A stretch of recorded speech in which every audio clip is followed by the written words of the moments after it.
Back to our channel. Now we are going to discuss about the triceps brachii muscle. Actually today our topic is posterior compartment of our arm, right? So in the posterior compartment of arm, the only muscle you have is nothing but the triceps muscle, right? So triceps brachii. So let us discuss about it. Its origin. First we'll understand its origin and next its insertion. So triceps brachii muscle arises by three heads. So completely the triceps brachii have three heads. One is the medial head, one is the lateral head, and one is the longest head. So let us understand its origin. So you can see here it's a lateral head of triceps brachii, and this is a long head of triceps brachii, and this is a medial head of triceps brachii. So actually triceps brachii has three heads. So the long head, mainly if we discuss about the long head of triceps brachii, it's over here. So the long head of triceps brachii arises from infraglenoid tubercle. So infraglenoid is nothing but, on the scapula's lateral side you will have the glenoid cavity. So below the glenoid cavity you will have the infraglenoid tubercle. So from that infraglenoid tubercle of the scapula, the long head of triceps brachii takes its origin. So origin of long head from the infraglenoid tubercle of scapula. So this red line shows where it is going and again getting inserted. Okay, this is the whole part of our triceps brachii long head. Okay, next going to the lateral head. So coming to the lateral head, you see this one. The lateral head is getting its origin from the oblique ridge on upper part of posterior surface of humerus, which is nothing but corresponding to the lateral rib of spiral groove.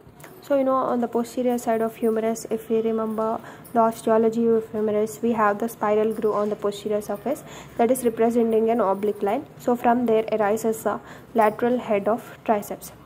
So the long head of triceps is from infraglenoid tubercle, lateral head of triceps is from spiral groove. Okay, now let us see the medial head of triceps. The medial head of triceps originate from large angular area on posterior surface of humerus, that is nothing but below the radial groove. So actually this is the radial groove, right? So below the radial groove you have this origin of medial head of triceps. Okay, as well as it also origin from the medial and lateral intermuscular septa at the level of radial groove. So the medial head is medial to the lateral head. If you see, this is a lateral head and this is a medial head. The medial head is medial to the lateral head. Okay, so this is the origin of the three heads of triceps.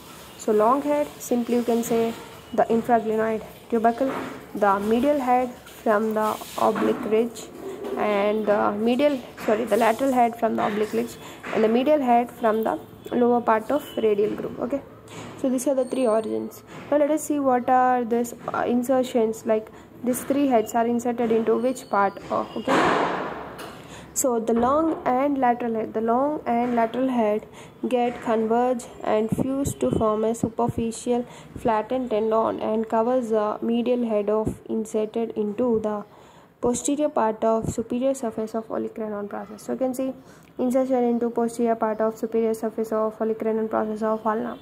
Actually in ulna anatomy, if you see the ulna osteology, you'll understand ulna have the front coronal fossa, back olecranon fossa, right? So in that olecranon fossa of the ulna, this lateral long head and lateral head get inserted over here. Okay, so the medial head is inserted partly into the superficial tendon and partly into the olecranon. Actually the medial head also sometimes goes into the olecranon, but only some part, and some part will go into the superficial tendon. Okay, and the medial head is separated from the capsule of the elbow joint. So remember, the medial head is getting separated from the capsule of elbow joint by means of small bursa and few fibers which are inserted into part of capsule. So this prevents the nipping of capsule during extension of arm, and these fibers are referred to as articularis cubiti. So actually here are some fibers called articularis cubiti which separate this medial head of triceps from the elbow capsule joint, so that some capping or nipping of the joint during extension is prevented. Okay, so these fibers are mainly called articularis cubiti or as subanconeus. So remember, you have the subanconeus. Okay, subanconeus or articularis cubiti.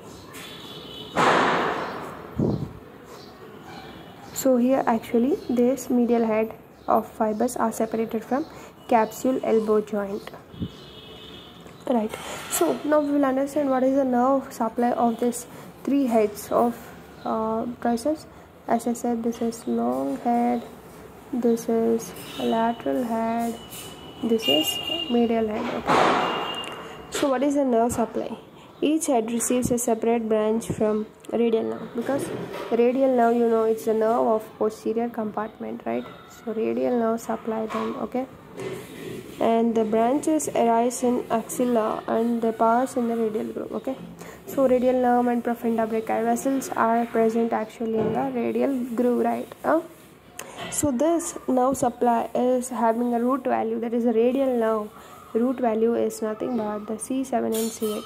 If you read see my brachial plexus video and also a trick to remember all the root values, then you can easily say that C7 and C8 are the root values of radial nerve. Okay, now let us check out like what is the action of this triceps muscle actually. So the action is, triceps is a powerful active extensor of the elbow. So for example, you can see this is flexion, right? Bringing like this flexion. So if you do like this is extension. So triceps brachii is mainly useful for the powerful extension of the elbow. And the long head of triceps supports the head of humerus. So this long head of triceps is actually supporting the head of humerus also in the glenoid cavity, right? And in abducted position. So gravity extends the elbow passively. Electromyography has shown that the medial head of triceps is active in all forms of extension, and the actions of the long and lateral heads are minimum. So actually this long head and lateral head are minimum, but the medial head has most of its actions in the case of triceps brachii. Okay, except when acting against resistance.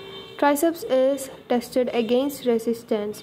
So you can see this diagram. If you want to test the triceps against resistance, this is a process how you need to put your one hand over your forearm and one hand on the arm on the posterior compartment, so that you can feel the triceps and test it.